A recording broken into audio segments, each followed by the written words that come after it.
एक बार की बात है। रामपुर गांव के बरगद के पेड़ पर 7 चुड़ैल रहती थी।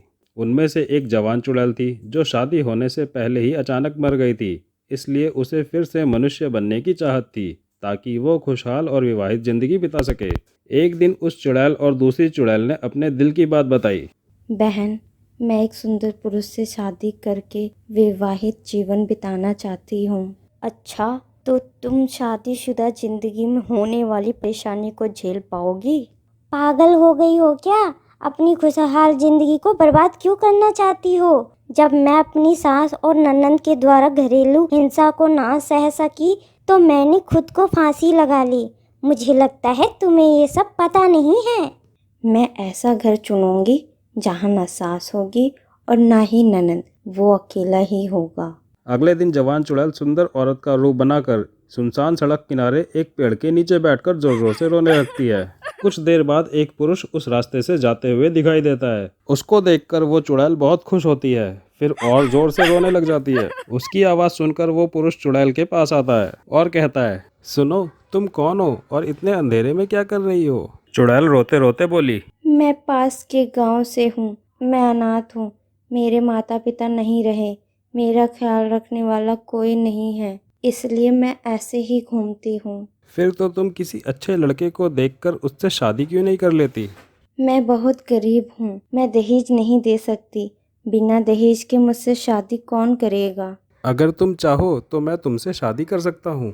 अच्छा, तुम्हारे घर वाले इस शादी के लिए राजी हो जाएंगे?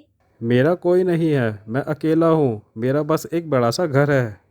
ठीक है, तो मैं फिर शादी के लिए तैयार हूँ।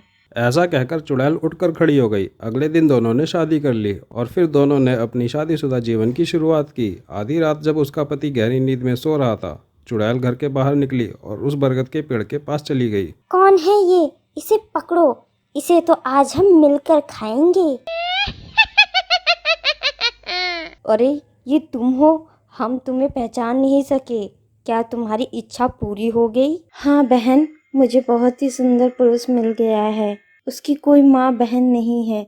उसका बड़ा सा घर है। और तुम्हारा पति, वो कैसा है? वो बहुत ही अच्छे आदमी है। मुझे बहुत चाहते हैं और हमारी शादीशुदा जिंदगी बहुत खुशहाल है। वो मेरे किसी भी फैसले के विपरीत नहीं चाहते। हमारे बीच कोई मतभेद नहीं होता बहन। ये तो अच्छी बात है। तुम जो चाहती थी वो तुम्हें मिल गया। बधाई हो। अच्छा, मैं घर जाती हूँ।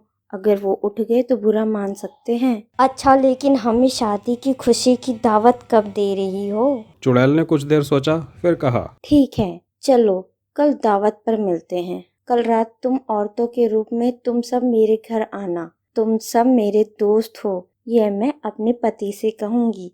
और फिर रात में अपने पति को बताए बिना हम लोग दावत बनाएंगे। चुड़ैल औरत बन गई और फिर घर चली गई। अगले दिन चुड़ैलों ने औरतों का रूप धारण कर लिया और शाम होते ही जवान चुड़ैल के घर जाकर पहुंची और दरवाजा खटखटाया।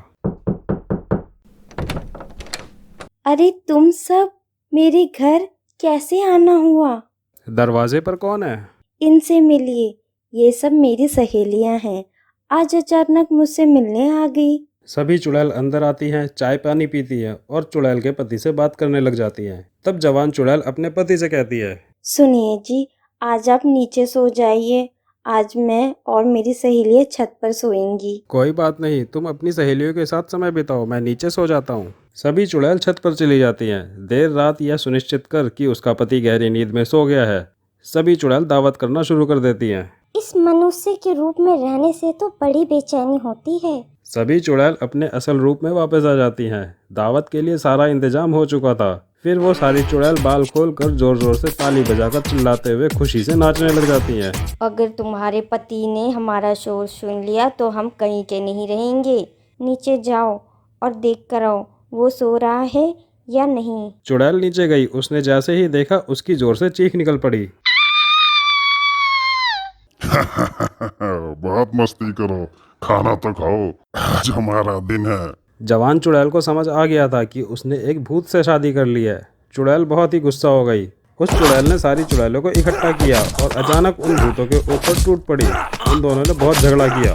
खूब तमाशा किया और इस खराब अनुभव के बाद उस चुड़ैल ने दोबारा कभी शादी करने के बारे में सोचा भी नहीं और वो दोबारा अपने बरगद के पेड़ पर जाकर रहने लगी। दोस्तों, हमारी कहानी आपको कैसी लगी हमें कमेंट करके ज़रूर बताइएगा और चैनल को लाइक, शेयर और सब्सक्राइब ज़रूर करिएगा। धन्यवाद।